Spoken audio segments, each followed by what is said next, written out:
Everybody's got a price for the $1 Million Man. Who's that kid? Nick. He looks like Beaker from Muppets. The one on FS1, Nick Wright. Yep. Yeah. I got something. That's amazing. I did not even. I love that. If I get 5 women and they're all in the same room with me, we're going at it at 110%.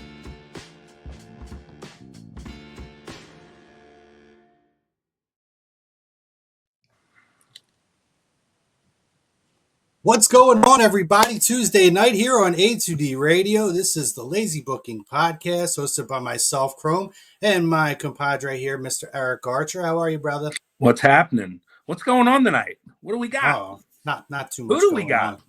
Yeah, listen, a very exciting show tonight. We're happy to welcome a special guest, one of the most influential creative minds in the history of professional wrestling.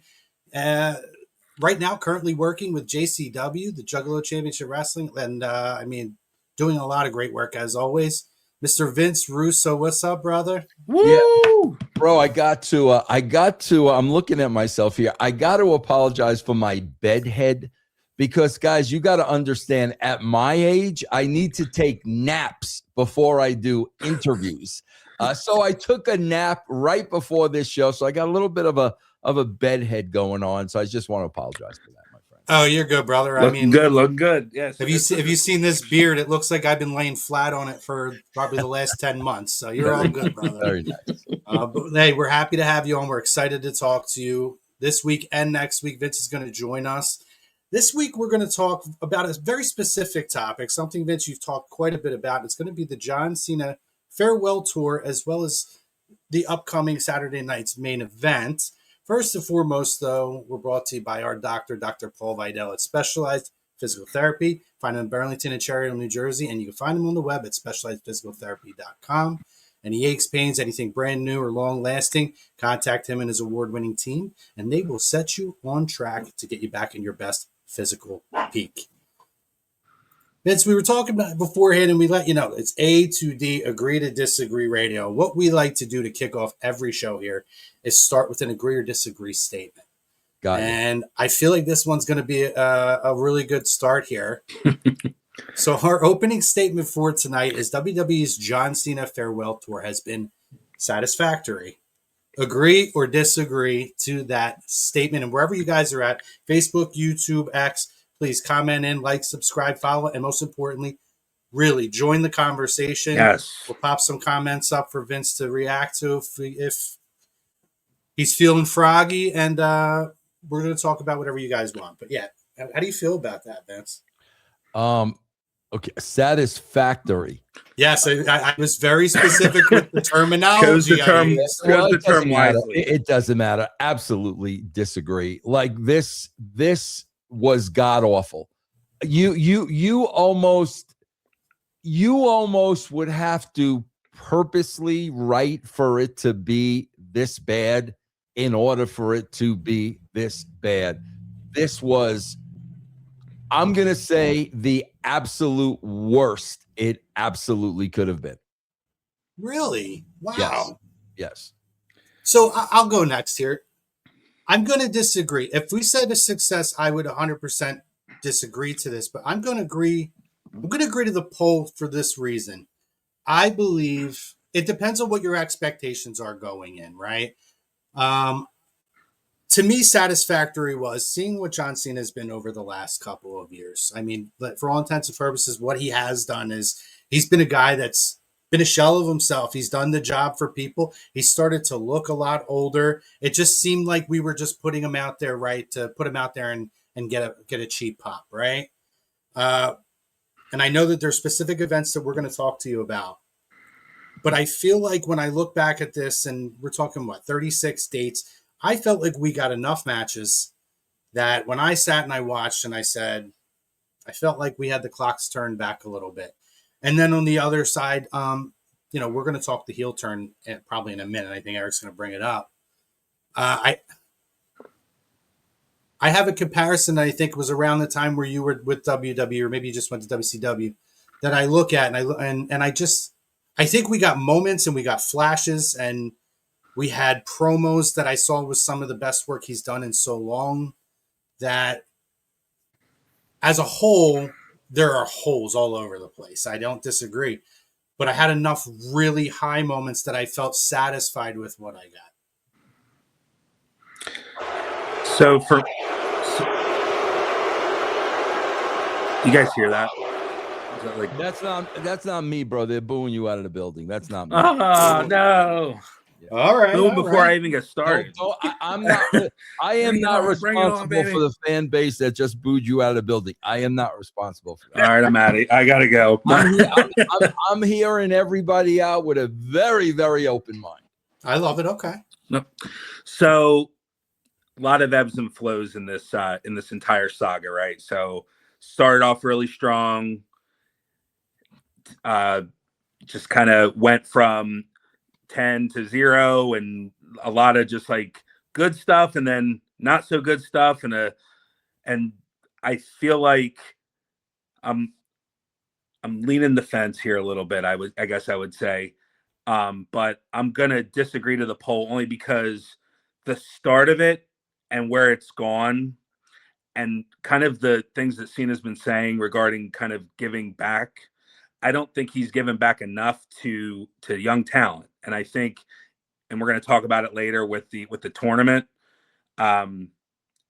We kind of talk about it on the side, Chrome and myself, about with our friends talking about where, who has he made better as we've gone along. And, you could argue Dom Mysterio, but I think looking at, some of the younger stars they have at NXT and some of the guys that they don't utilize enough, maybe, there was an opportunity there to build them a little more, especially in that tournament where you had 16 guys and there were some flashes of, guys coming back and then some of the talent that they currently have on the roster and somebody who is going to be facing John Cena, who may not even need it because he's already been established. So I'm going to disagree just because, but I think there was some good things, but I think there just wasn't.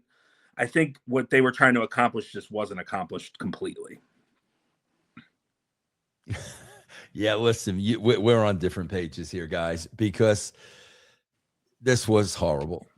And listen, here's where I'm going to give them the benefit of the doubt. Bro, listen. People always say I'm critical of the WWE. I cannot tell you how many times I say I'm going to give them the benefit of the doubt. And here's what I'm going to give them the benefit of the doubt, and here's where I'm going to bury them. Okay? Here's the benefit of the doubt. Going into the John Cena heel turn, everybody was on board. And how do we know everybody was on board? All you have to do is watch Unreal. When you watch Unreal, everybody was on board. You see Hunter standing there when Rock is going over the promo with him and Rock is doing this. So we know at one point everybody was on the same page. We know that. Okay. Here's the reality. Something went horribly wrong. And I'll tell you what I think the horribly wrong was. Guys, you got to go back to a year prior when Rock wanted it to be him and Roman Reigns. And then, the internet wrestling community and the marks and, Dave LaGreca threw on his freaking girly robe and there was such an outcry. It had Cody's got to finish the story. Cody's got to finish the story.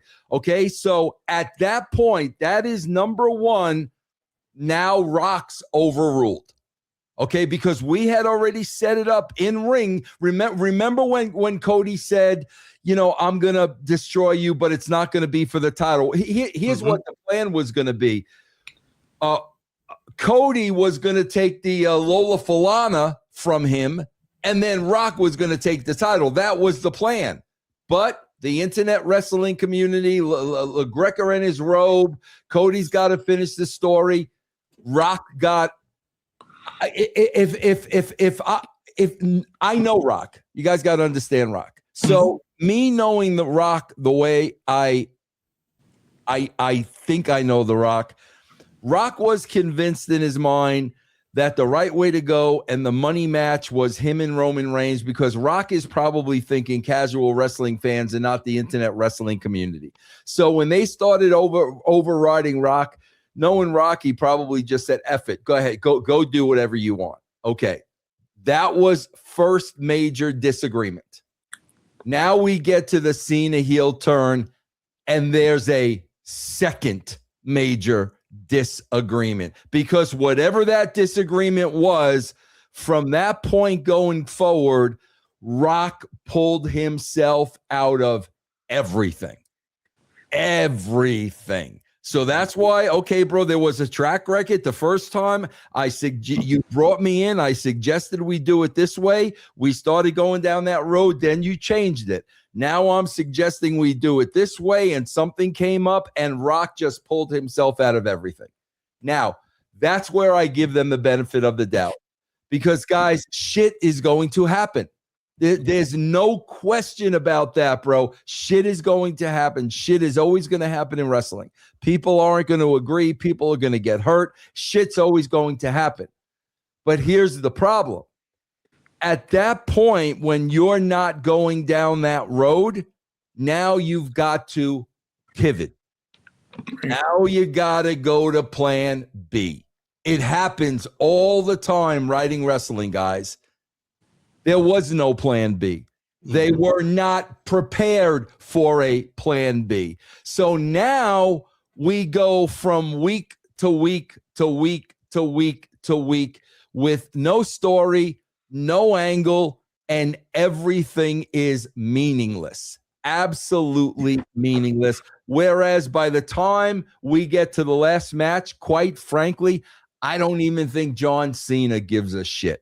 So, like I said, I give them the benefit of the doubt. Shit happened with The Rock. Clearly, whatever happened in the back, I believe there's a huge power struggle between Rock and Hunter. And I think Triple H continues to bury himself. And at the appropriate moment, I really do believe he's going to be out of there, and we may see Rock in there. I believe that. But Rock also just got nominated for a Golden Globe today, so I don't think wrestling is really number one. Bro, honestly, bro, if wrestling were a high priority for The Rock right now, Triple H would not be there, as far as I'm concerned. Thank God for Triple H. Rock still wants to act. Rock just got nominated for a Golden Globe. Congratulations. But, bro, the failure to pivot and the failure to come up with a solid plan B, from that point going forward, this, in my opinion, has been an absolute disaster.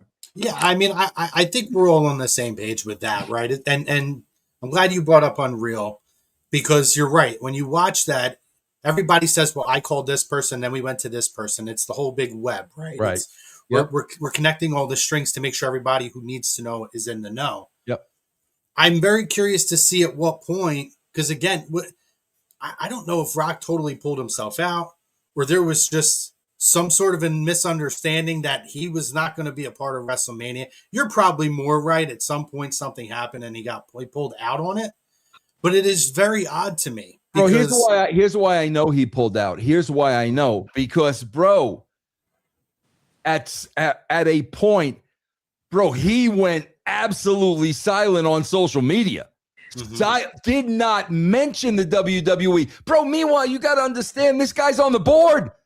Guy's on the board. He's making millions and millions of dollars from the WWE. He said nothing. He never put Cena over. He never promoted anything. He went air silent on social media. So that tells me this guy was pissed off and said, you know what? Go do whatever you want to do, but just know that, number one, I'm not going to be a part of it, and number two, I sure as hell ain't going to promote it, because he promoted nothing after that. Yeah, I think he went on McAfee the day after WrestleMania, and he kind of explained it where he was like, "My job is done. I'm here you go." And it just didn't sound like it was the thing that they were going to do. It just felt like out of nowhere he was just making that was the piece that took you back, because it was yeah. And he sounded like there was never a plan for him to move forward, and it's like, what? And that's where he made the separation. Right there, he made that separation. And when he talked about moving on, bro, he never promote them. He never put anything over. He never showed up again. So that tells me, without a shadow of a doubt, there was a personality conflict, and 99.9% it was The Rock and Triple H. Yeah. Now we'll back up a little bit to Elimination Chamber, where the actual heel turn took place. And say what you will about what happened and all that stuff. Vince, do you think that moment itself, just the moment itself, compares to the shock value? I have a hard time trying to find something over the last modern era, probably the last 20 years, that was as shocking as that moment is concerned. Just the moment itself. Do you think that that moment helps or hurts Cena more as far as his legacy is concerned? I think it hurts Cena. Guys, a lot of this, and again, man, I'm a writer and a producer. Yeah. And that's how I always look at everything. Okay. A lot of this is the failure in the writing and the producing and, just the orchestrating of all this. That's the failure, because guys, listen, man, people are comparing this to Hogan. Right off the bat, they built that.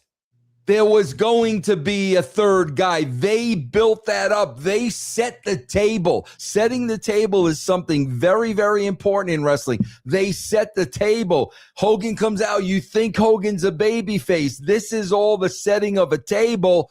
And then, Hogan's the heel. That was a plan.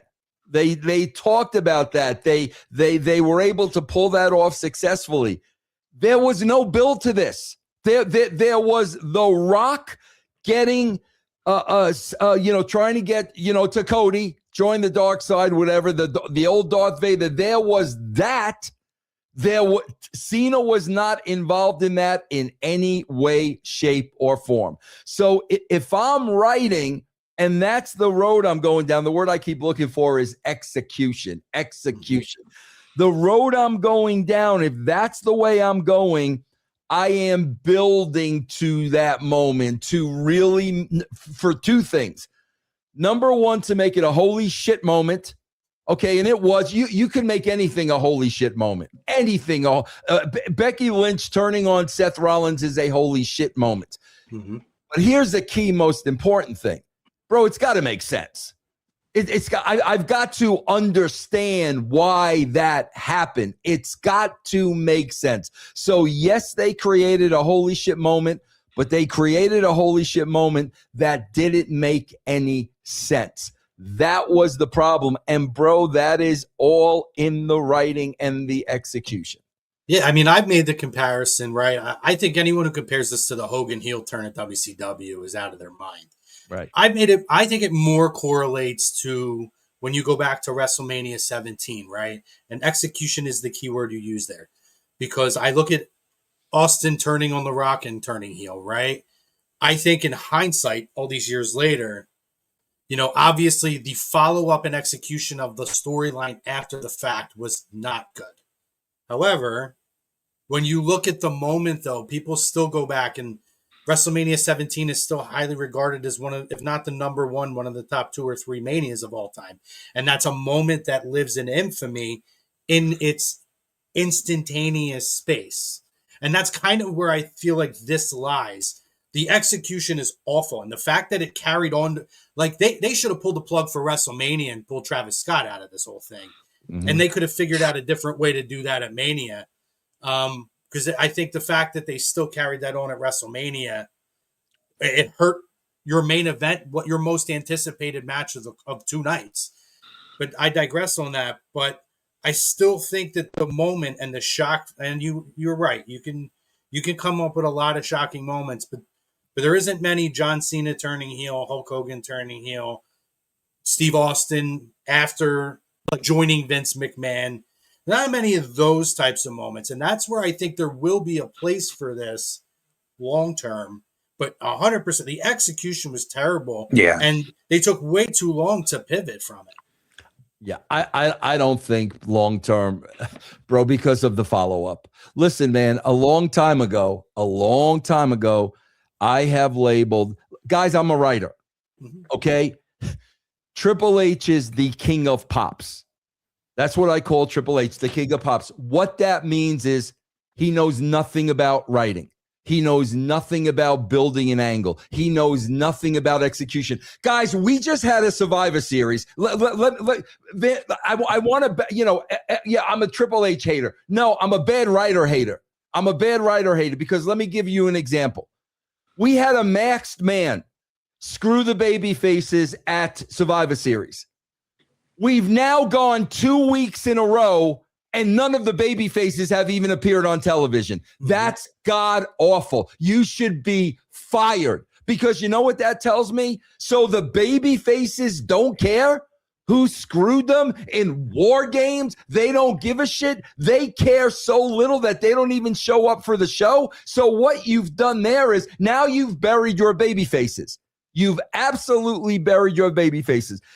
Triple H is a one-trick pony. He is the king of pops. Everything he does, because he can't write a story arc. He doesn't know how to build momentum. He doesn't know cliffhangers. He doesn't know how to build suspense. So it's all about the pop. Cena's heel turn was a pop. Just like Nikki Bella returns, that's a pop. Here comes Brock Lesnar for the 89th time. That's a pop. That's how Triple H writes. So because it was so weak after that moment, it's going to become an unforgettable moment compared to the NWO, which you will never forget, because after the Hogan moment, they wreaked havoc. Bro, I can still remember Kevin Nash darting Rey Mysterio on the side of I can still remember that because they followed up with that. This is not going to go down in history because it went south so fast that nobody's going to even remember it. That's my opinion, bro. And again, every place I come from is really a writer's perspective. That's where I come from. Yeah, no, listen, I can't disagree with your point on that. I'm not in the inner circle, so I don't know in terms of Triple H, but as a writer, I can see the frustration in certain things. As a consumer, there has been a lot of frustration on these things. But obviously with the inconsistencies, though, again, we talk about, so what are your thoughts on the opponents that he's had then? Because, obviously they had to figure out a way to pivot, right? So I imagine that Rock pulled out pretty quick, and then John Cena starts to talk about how, it was a toxic, which I actually thought was probably the best part of the creative, because he wasn't wrong. He actually had a gripe with that, is that it's a toxic relationship. I've given to you for 20 years and you guys just do nothing but boo me out of a building, tell me I suck, and tell me I can't wrestle.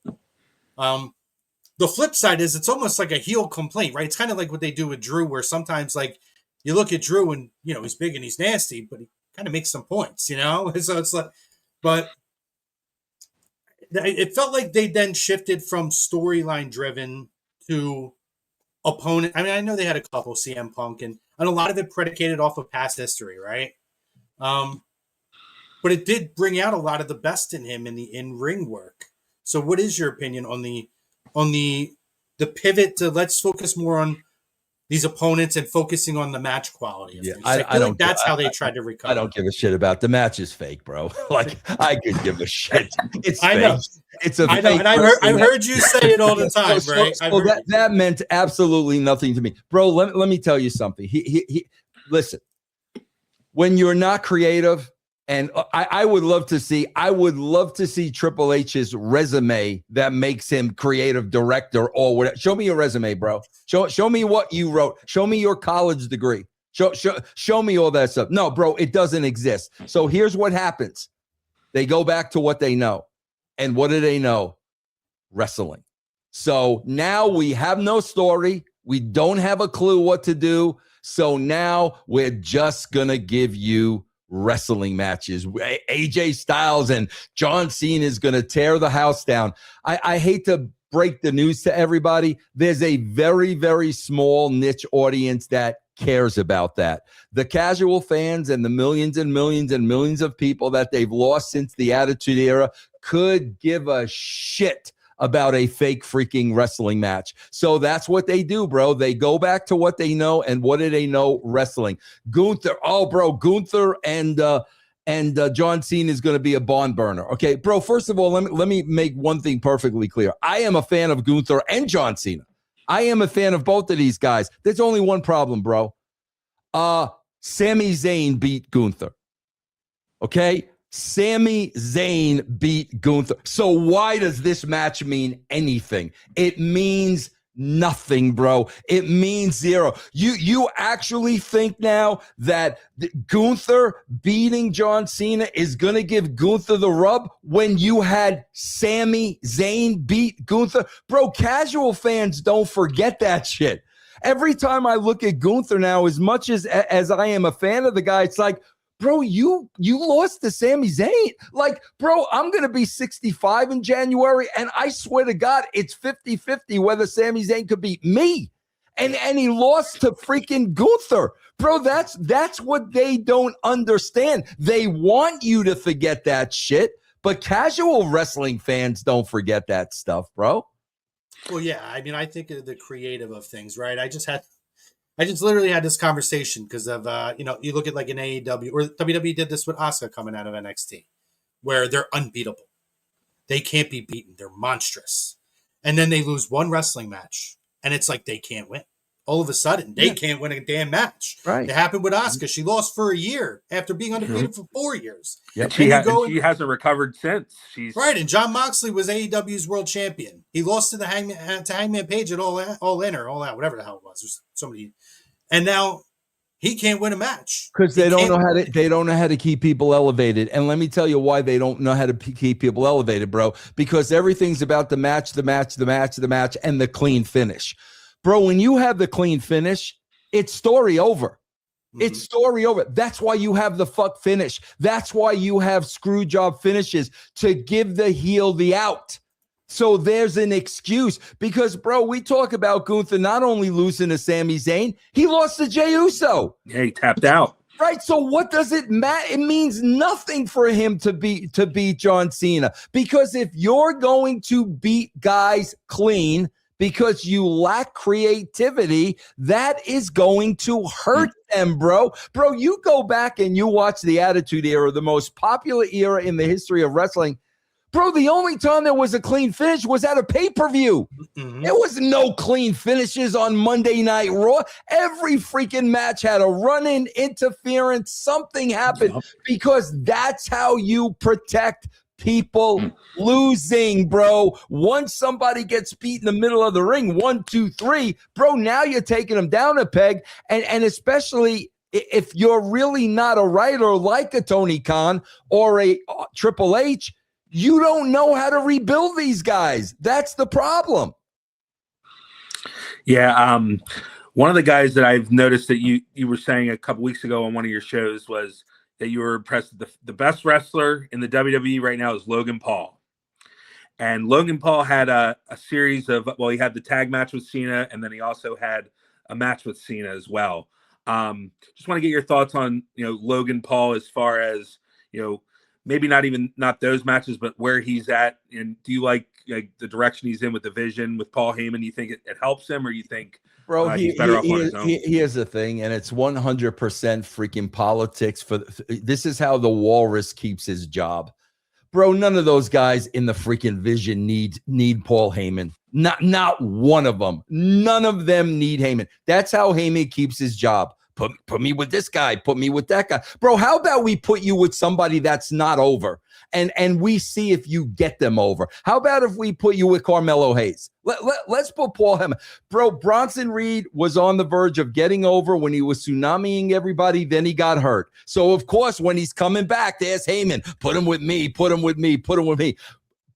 I don't know why you would put Braun unless your name is Rick or Scott Steiner. I don't know why you would put anybody with Braun Breaker. If you want to put Braun Breaker with his uncle and his father, I got no problem with that. That would be as entertaining as it can possibly be. But there he is with Paul Heyman, because Paul Heyman knows Braun Breaker's getting over. Put me with Braun Breaker. Then Logan Paul, of all people, a guy that doesn't need anybody talking for him or doing anything, you're going to put. So you've got 80% of a roster not over, and you're going to put what's supposed to be the greatest manager in the history of wrestling with 3 guys, and none of them need him?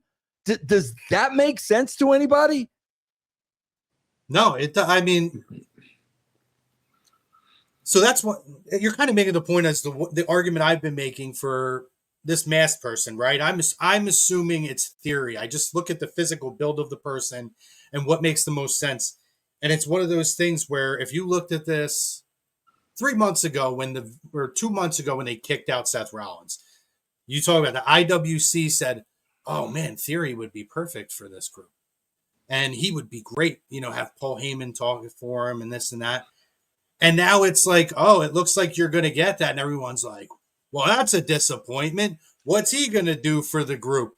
And I look at it and I say, I kind of want this for him because I think what happened to him is what happened to Drew McIntyre.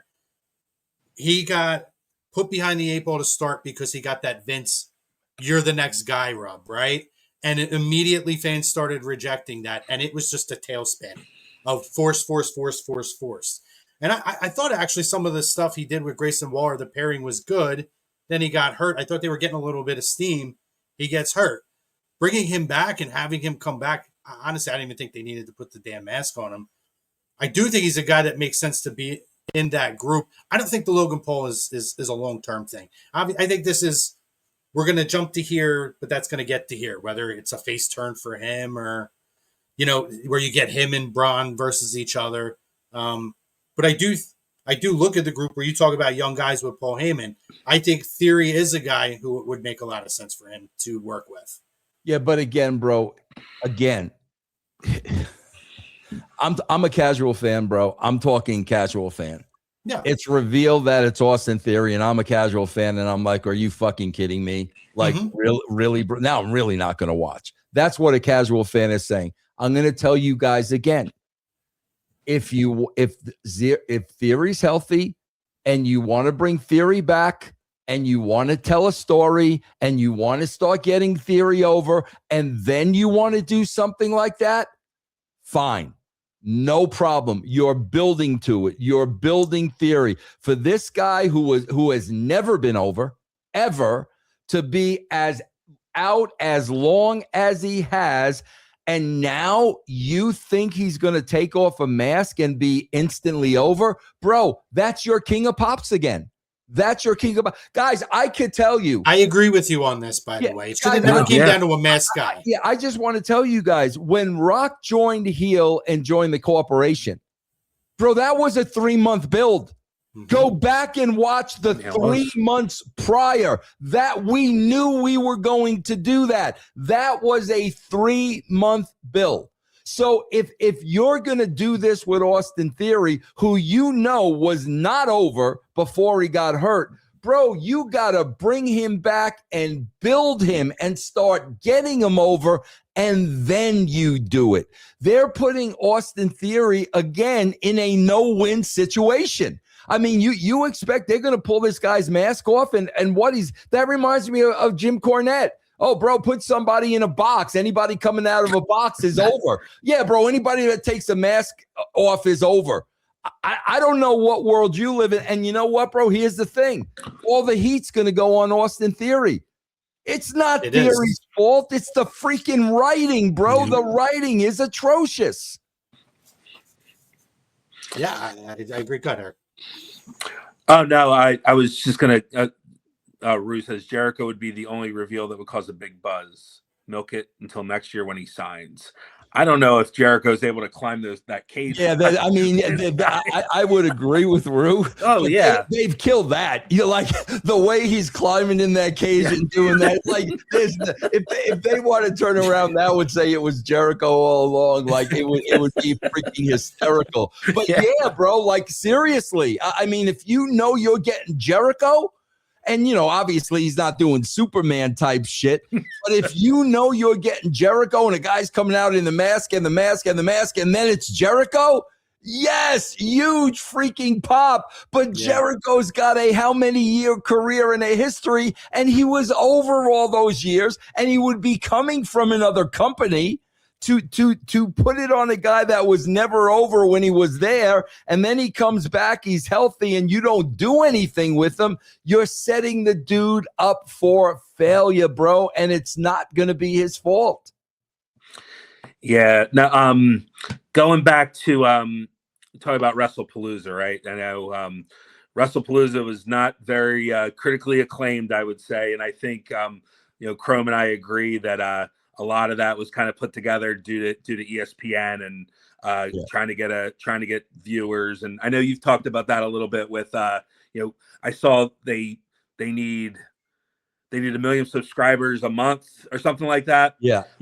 So Cena had an interview with Chris Van Vliet that premiered today, and he talked about why they decided to do the squash, the 8-minute squash with Lesnar. And I can't wait. I can't wait to hear this. I have not heard this. Let's hear it. So he said he wanted to build Brock up to build a mountain for someone else to climb that needed to shine more than him.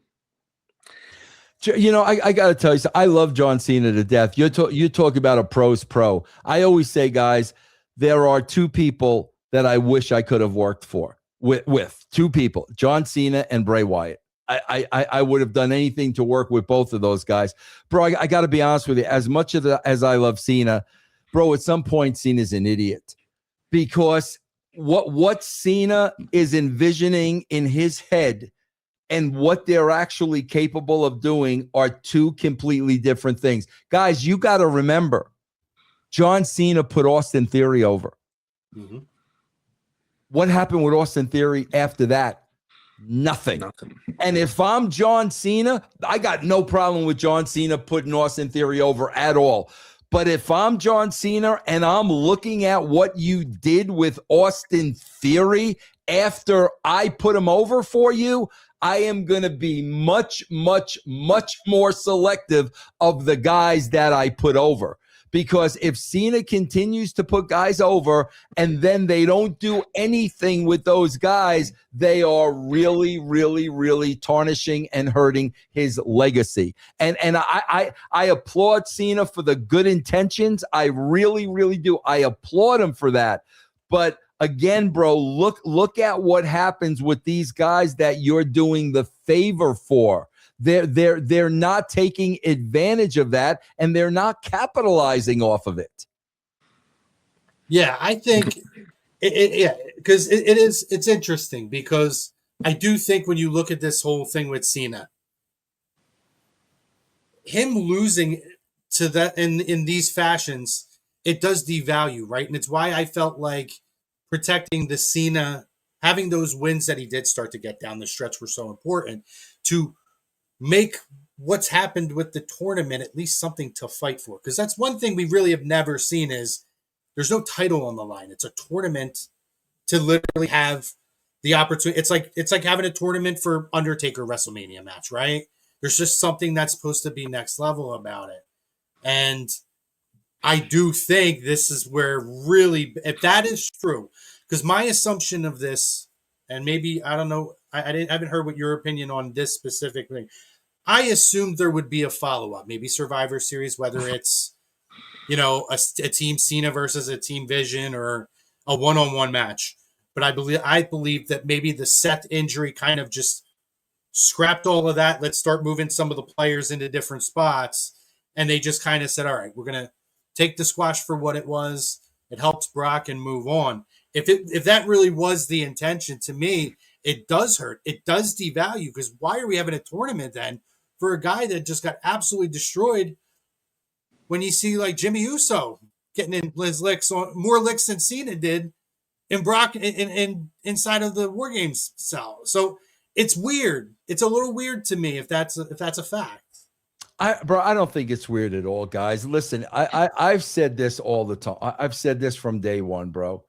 You cannot be a former wrestler and involved in creative. I don't care who you are, bro. I worked with Jeff Jarrett at TNA when Jeff was in that spot. Kevin Nash has been in that spot. Dusty Rhodes has been in that spot. Bill Watts has been in that spot. And now Triple H is in that spot. And here's why it doesn't work, bro. Because Triple H in that spot, he is going to have a lot of history with the people he's booking. And over the years, working with the John Cenas and the Brock Lesnars and all these people, Triple H is going to have a feeling about these guys one way or another. That is going to stay with him once he becomes the booker. That is not going to go away. I've seen this a million times throughout my wrestling career. I can go back to Kevin Sullivan. The boys are going to have some baggage having to do with some of the people that they're booking because they worked with them. Triple H could give one shit about John Cena's legacy. One freaking shit. You know where he cares about John Cena's legacy? Triple H wants his legacy to be bigger than John Cena's legacy. And I can guarantee you this. If Vince McMahon were still in that chair, who really cared about John Cena's legacy, there's no way in the world you would have saw this booking the final year of his career. Absolutely not. But there's a part of Triple H that wants to have a legacy that's bigger than John Cena's. So trust me, bro, he's not going to do him any favors on the way out. And that's the reality of professional wrestling. And people could think I'm full of shit and I don't know what I'm talking about. No, bro, I've been there. The heat between The Rock and Triple H goes back to 1996, guys. That's how far back it goes, back 30 freaking years.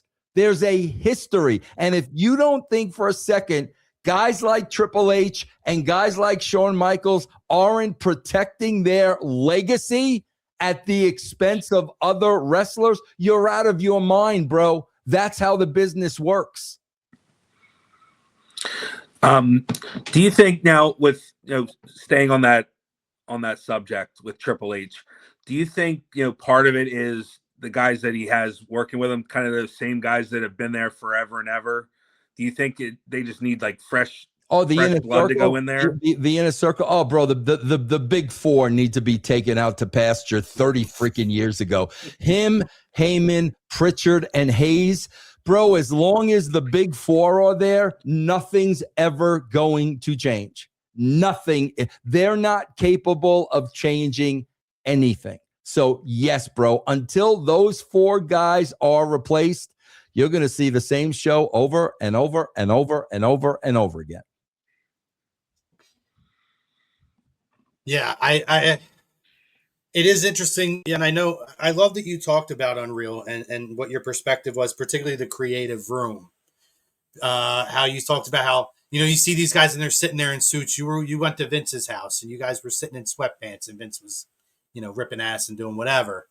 Bro, you know how it works. I don't mean to interrupt you, but I want to. No, you're good. You're good. I want to go back to Unreal because I want to explain this to everybody. Okay, cool. Because guys, when you've been in the business, here's what the purpose of Unreal is. In their minds, they're going to show you what they want to show you. That's their psychology. I was so excited about this because I knew you freaking idiots. For anybody that's been in the business, you're going to freaking expose yourselves and not even understand you're exposing yourselves. That's a comical. Now, guys, let me explain to you exactly what I'm talking about. Who was the guy on Unreal that said Jey Uso? Who was the guy? That was Koski, wasn't it? No, it was Michael Hayes. Michael Hayes said Jey. Okay, right. Now, Michael Hayes was pushing Jey Uso. Guys, do you know who trained Michael Hayes? The Wild Samoans. So now it's going all the way back to a favor. They train Michael Hayes. Michael Hayes is now in creative, and Michael Hayes is pushing Jey Uso. Okay, that's part A of the story. Okay. Now part B of the story.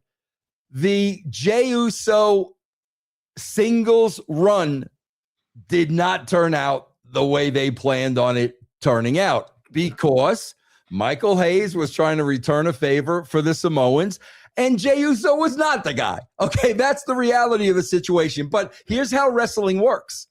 So now we're back to the Usos. You saw last night's show. Now the Jey Uso experiment has gone full circle, and we've got all the way back. Okay, so now who failed? It sure as hell wasn't Michael Hayes. Michael Hayes isn't going to take the responsibility. It's Jey Uso. It's all Jey Uso's fault. That's exactly what I'm talking about, bro. There's nobody on upper management, bro, that takes responsibility for anything. Who is held accountable? When that SmackDown number goes under 1 million, who's held accountable for that? Who, bro, guys, you know professional sports. You know the Eagles, bro. You know, man, when you're under that 500 mark and now you start really getting buried, bro. The coach is gone, bro. The GM is gone. You know, head start to roll, bro. They've been losing audience since the Attitude Era, and the same exact people are in those spots. And it's never them, bro. It's always the talent. It was Jay's fault. No, bro, it wasn't Jay's fault at all. Jay was a tag team wrestler his whole entire life. Jay is more inhibited. Jay really depended on his brother out there. His brother was like the security blanket. So as a team, they work. They grew up together. They always had. Now, bro, you take the one insecure guy out of that. That's the wrong guy for the freaking spot, bro. That's not. What is Jay going to say? No, don't put me in that spot. That's the wrong guy, bro. And if you knew him and you knew the history and you got in his mindset, you would have understood that. But Michael Hayes is trying to return a favor from 20 years ago, and now all the heat comes down on Jey Uso when it was not Jey Uso's fault. He was not the guy for that spot. Yeah, I don't disagree with you on that, and I don't think they did him any favors either. No. If you were going to put him in that spot, there's a lot of creative booking issues that have gone on. I mean, again, we're looking wins and losses, I think, in the story term of what you're talking about matter. Me and Eric have been beating the drum week after week, month after month, about how Drew McIntyre, A, is constantly thrown in against Cody Rhodes, and B, And they're doing it again. whether it's Cody or it's Ciampa, Bro, he just loses every big match. Can I explain that to you?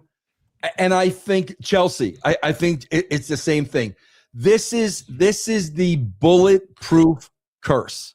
Okay, bro, when you are deemed bulletproof, that means that they believe that he is so good and so talented that no matter what we do with him, you're going to bring him back, you're going to put a mic in his hand, and he's going to get himself back over. That's a testament to how good Drew is. They look at Drew as bulletproof. That's why they're always beating Drew, and Drew never wins. That is exactly why. But guys, here's the bottom line.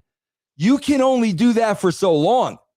You can only do that for so long. And bro, when you've done it enough, you kind of know, because you can listen to the people. Because bro, when you start beating somebody to death, it's just going to be a matter of time that they don't give a shit about that guy.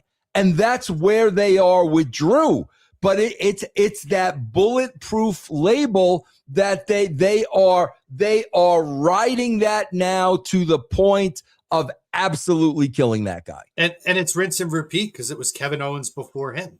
Yes. And it's if it's not one guy, it's another. We talked about Asuka was doing that. I think Asuka's one of the greatest wrestlers maybe ever. And they're finally booking her pretty decently now, but there were years where she was absolutely buried after they had her be indestructible for 4 years. And I don't understand that kind of a book. I mean, I guess I understand it, and you explained it very well. Yeah. But when I look at it, Drew, like this is a guy too who, I mean, he really got the raw end of the stick, right? Because his time came, had that monster moment with Brock Lesnar right before COVID at Royal Rumble. Crowd went crazy. And it's like, oh, this might be our Mania moment right here. And then you have COVID hit, and it just took everything away. 1,000%. And now we're looking at, we've cycled back and we're here. And that's why I said the statement earlier in the show, Vince, where it's like you want us, he's mean and he snarls and he's got big muscles and he does mean things and carries a sword sometimes. So we're supposed to boo him. But then when he actually talks, you're like, this guy's kind of right. Like, he should be pissed. Yeah. And he's great on social media too. I mean, he gets himself phenomenal. over like I've never seen anybody, in the business. He knows what to say. He knows how to get the attention, and he knows how to get the clicks. Yeah, listen, guys. Nothing. I'm not a Cody Rhodes fan at all. So let me just put that out there. But you're gonna tell me, bro, you're gonna put Cody Rhodes next to a Drew McIntyre and tell me Cody Rhodes is the guy? I'm sorry, bro. 10 times out of 10, Drew McIntyre is the guy. But that's politics, guys. That's what I guarantee you now. Bro, listen, guys, Triple H had visions of grandeur of being a movie star. He was in Blade 3 and he was going to be this big movie star. Did not go so well. Oh, now Drew is going to go have a huge part in the Highlander series. Bro, you don't think that bothers Triple H? I promise you it bothers Triple H. Yeah, I mean, it's pretty crazy. Yeah, we definitely see what you're guys, when there are no answers to something, it's political. When we sit here and say why isn't Drew McIntyre the guy? He's got it all. Because it's political. That's the only answer to it. Either, bro, it's political or these guys are totally incompetent in their jobs. It's one of those two things. And I don't want to call them incompetent. I really don't want to say they're incompetent. So I'm going to say it's political because Drew McIntyre is a guy that has everything. Everything, bro. Every tool in the freaking toolbox. But yet somebody's making the decision that Cody Rhodes is more money than Drew McIntyre. I'm sorry, bro. I don't see that. Vince, what are your thoughts on what's going on with LA Knight, where they kind of he's over, he's having good matches, he seems like he'd be the perfect guy to elevate, and now we saw what happened last night. What do you think? Bro, I had somebody on the current roster in a high role. I'm not talking about Dwayne Gill. I had somebody, and this is not he said, she said, this is to me directly. Triple H openly, which means in front of people, mocks and makes fun of LA Knight in the back. I had a guy in a very high spot still there in the company tell me that. And again, bro, we're looking at a guy like LA Knight that has everything. So is it, wait a minute, let me get this straight. So Triple H has problems with guys that have everything, but he'll push Sami Zayn to the moon. Really, guys, think about that. This is what I'm trying to tell you. This is why you can't have a former wrestler in that spot. Guys, my God, come on, man. Triple H puts himself all over everything. The voiceover for the WrestleMania commercial for the men, the voiceover for the WrestleMania commercial for the women, on top of Caesar's Palace or wherever the hell. Bro, the dude's even opening up trading cards with Sam Roberts. Are you freaking kidding me? This is why you're seeing guys like an LA Knight and a Drew McIntyre just stay right there in the middle and not go anywhere. Look at Karrion Kross, for crying out loud, bro. That's what this shit is all about. That's why you can't have a guy like that in that spot. Bro, you know why the Attitude Era was so successful? It's real simple. There were two writers.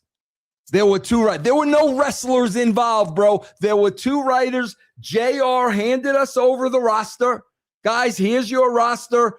Your job is to help all of these guys and gals get over. There were no favorites. There were no politics. If you're drawing a number, we're going with you. We're going with you. We're going with you. That's how it freaking worked. So when people are scratching after their head of, well, why ain't they doing this with Drew? What about LA Knight? He only gets so far, but never goes over the top. Why in God's name would Karrion Kross be let go? Come on, guys.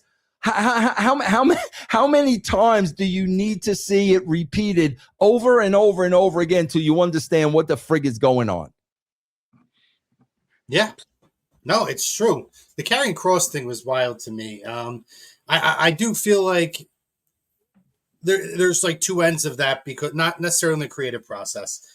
But this is, again, where the IWC kind of comes in, right? Because I've always been a big Karrion Kross fan. I think he's a tremendous talent, killer Cross, whatever you want to call.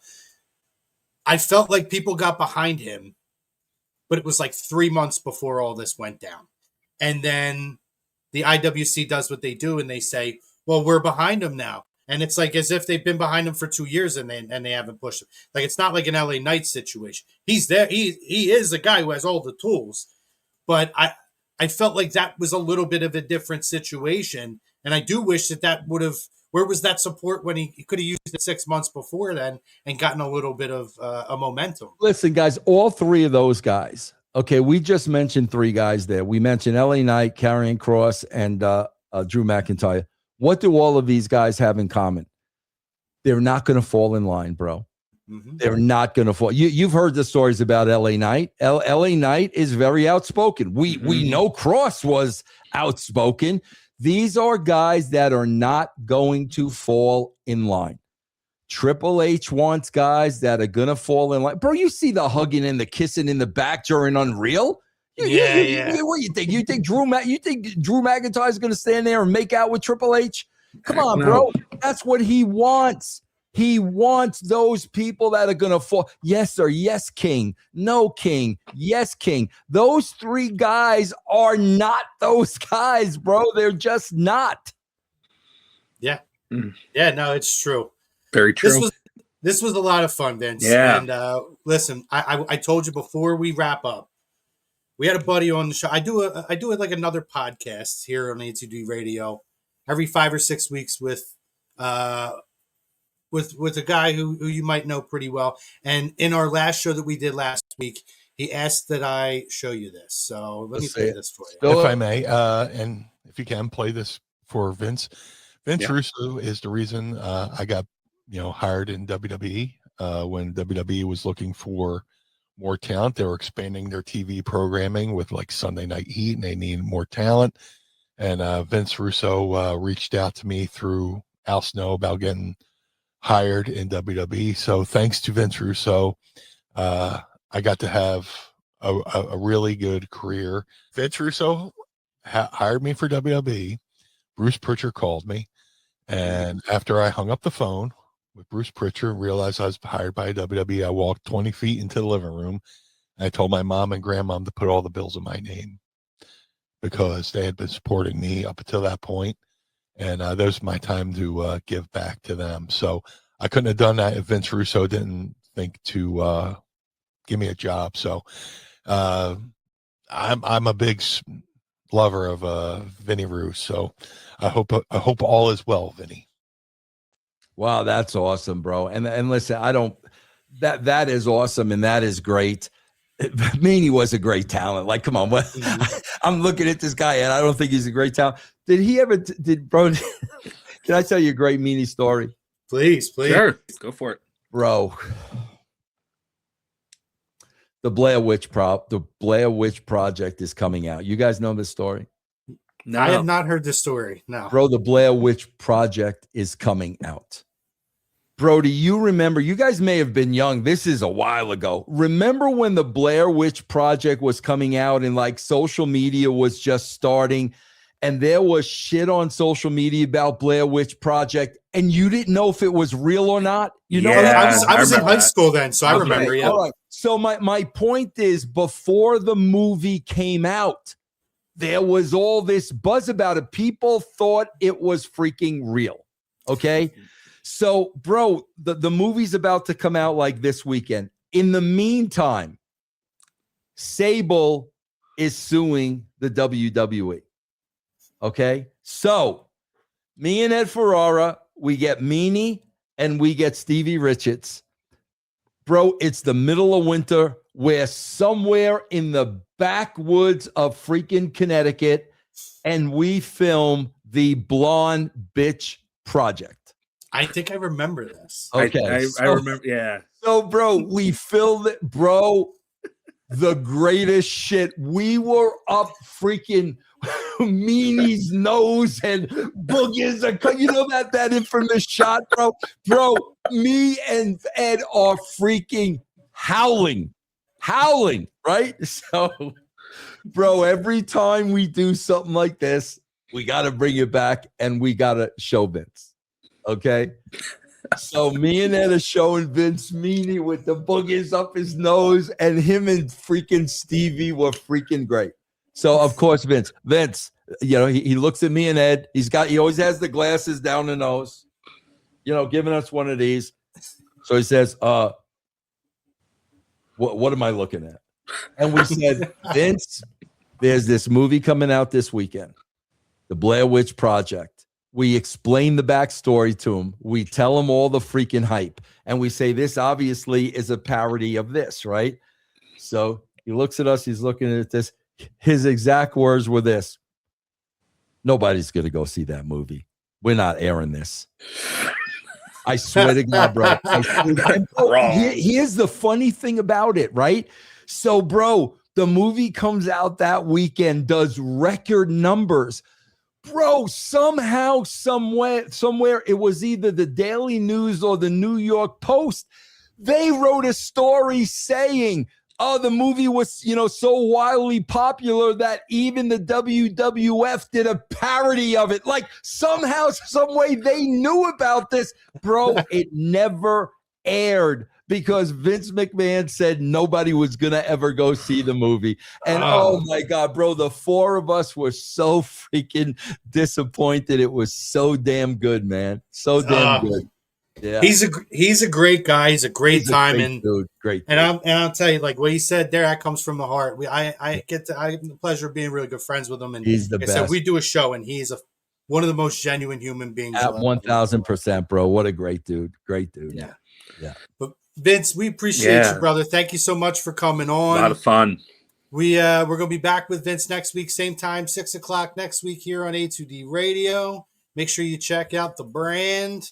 And then you also have your show with Coach. Got Coach and Bro. Yeah, let me just plug two things real quick if you guys don't mind. Yeah, two things I want to plug. Number one, if you've never been a brand member, bro, we give you a free week so you could try us out. Just go to patreon.com/Russo TWC. Bro, tiers start at $3, like 75 cents a week. So get your free week. Patreon.com/Russo TWC. And bro, JCW Lunacy. Guys, if you missed the Attitude Era, it's back. And you guys just got to check out the new shows. They got a YouTube channel, JCW Lunacy. New show airs every Thursday night at 7:00. I'm in the 7:00 Eastern. I'm in the chat room for the whole entire thing. If you guys miss characters and storytelling, please check it out, man. JCW Lunacy on YouTube Thursday nights at 7 Eastern. Yes, awesome. Absolutely. We got to make sure we check that out. And we'll talk about it next week. We're going to have Vince. Definitely want to talk about next it week. I'll make sure we got a graphic up. So that'd be awesome. Thank you guys very much. Thank you. But no, listen, chat was hot tonight. Lots of comments in. Thank you guys for that. Thank you to our doctor, Dr. Paul Vidal at specializedphysicaltherapy.com. Thank you to Vince. Thank you to Eric, Tom, at A2D Radio, and everybody out there. We'll talk to you guys next week. And for the three of us, make sure you give somebody a hug out there that you love. Let them know you love them. And you guys have a great week. We'll talk to you then.